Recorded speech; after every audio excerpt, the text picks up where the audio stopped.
다음 종목 가볼까요? 네, 유튜브에 양봉축제님 반갑습니다. 고려 아연 문의하셨는데 이번에 사셨나 봐요. 43만 3천 원에 10%입니다.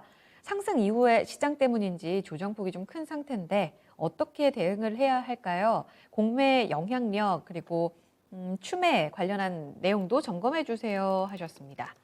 자, 주가 차트 보겠습니다. 44만 1천 원이 지난주에 나왔던 고점인데요. 금요일장에 고점 찍고 지금 사흘 동안 음봉 좀 맞고 있습니다. 현재는 1.7% 하락하면서 42만 7천 원 오늘장 거래 마쳤습니다.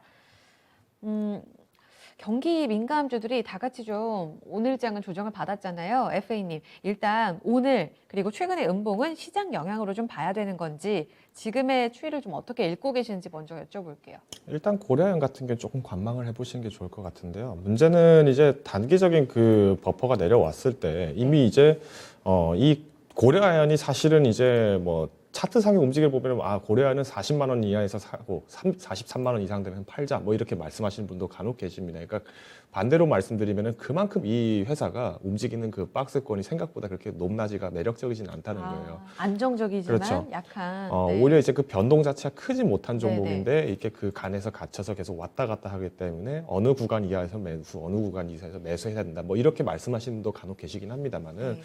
우선 이제 고려아연 같은 경우는 이미 이제 뭐 야인시대나 이런 데서 많이 제가 말씀을 드렸습니다.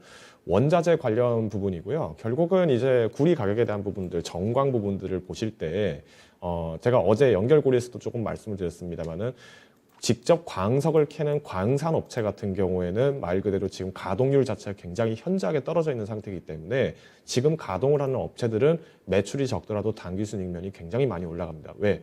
당장 인프라를 깔고 설비를 깔아드리면 전선을 만들어야겠죠. 근데 그 전선을 만드는데 구리가 필요합니다. 근데 지금 전 세계에서 가장 큰 규모의 구리 광산을 갖고 있는 칠레 광산이 정상 가동을 하지 못하고 있는 상황이죠. 여기에 우리나라 광업공부가 마찬가지로 네. 지금 2011년도부터인가요? 이명박 정권 때부터 칠레 광산에 투자했던 걸 지금 반값에 지금 팔고 지금 나와버렸죠. 캐나다 회사에다가 지분 넘기고 나와버렸죠. 이러다 보면은 국내 안에서는 말 그대로 더 이상 구리를 획득하기가 조금 쉽지 않은 상황들이 좀 연출되다 보니까 네. 오히려 해외에서 가지고 올 때는 수수료 부분을 봐야 됩니다. 근데 이제 정광 수수료나 이런 정제 수수료가 이미 이제 팬데믹 시점 대비했을 때 훨씬 더 많이 지금 격감이 된 상태고요. 이제 다시 이제 반등이 된다는 부분들 때문에 고려아연에 대한 목표가들이 50만 원 이상까지 보시는 분들이 굉장히 많아지신 겁니다. 근데 예.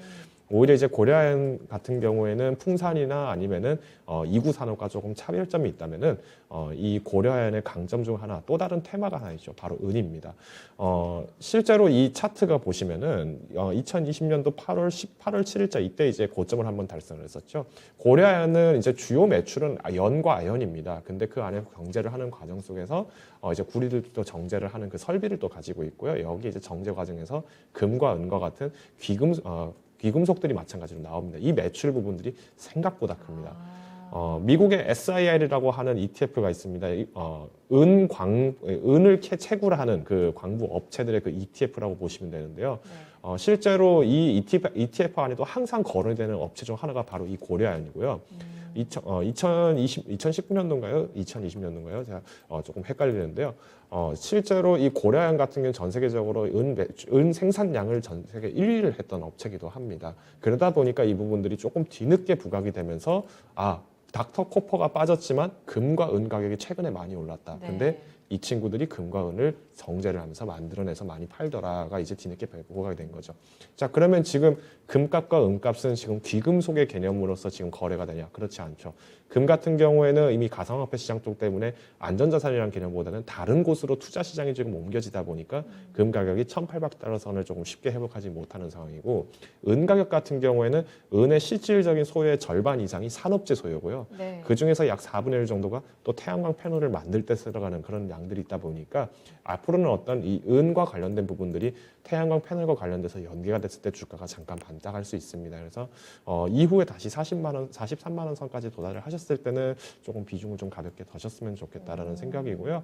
지금 혹여나 현금 비중이 전혀 없으신 상태다라고 하신다면은 내일 장중이라서도 조금 5% 정도는 매도를 하십시오. 매도를 하시고 이후에 다시 주가가 조금 반락을 했을 때 이때 다시 들어가셔도 충분히 문제는 없다라는 점. 그리고 고려아연은 마찬가지로 앞으로 전해동박 산업에도 지금 충분하게 투자를 하고 있기 때문에 때문에 신재생 소재 부분으로 먹거리 부분들이 많아질 거다라고 요약을 드리겠습니다. 그럼 지금 상단을 43만 원대, 하단은 어느 정도로 좀 잡고 보면 돼요? 지금 이제 뭐 기술적인 부분들로 말씀드리면 40만 원이라고 말씀을 드리겠는데 사실 한번 이제 주가가 내려갈 때 또 이 종목이 무겁다 보니까 또 네. 공포 매물이 나오면서 더 가벼운 네. 종목들을 찾게 됩니다. 그러면은 주가가 뭐 38만 원까지도 내려갈 수 있기 때문에 이제 내가 현금이 정말 없는 상태다라고 하시는 분들을 위해서라면은 42만 원 선 이내에서는 조금 분할 매도 전략을 좀 취해 보시는 게 좋을 것 같습니다. 분할 매수, 분할 매도로 매도입니다. 올라올 네. 때요.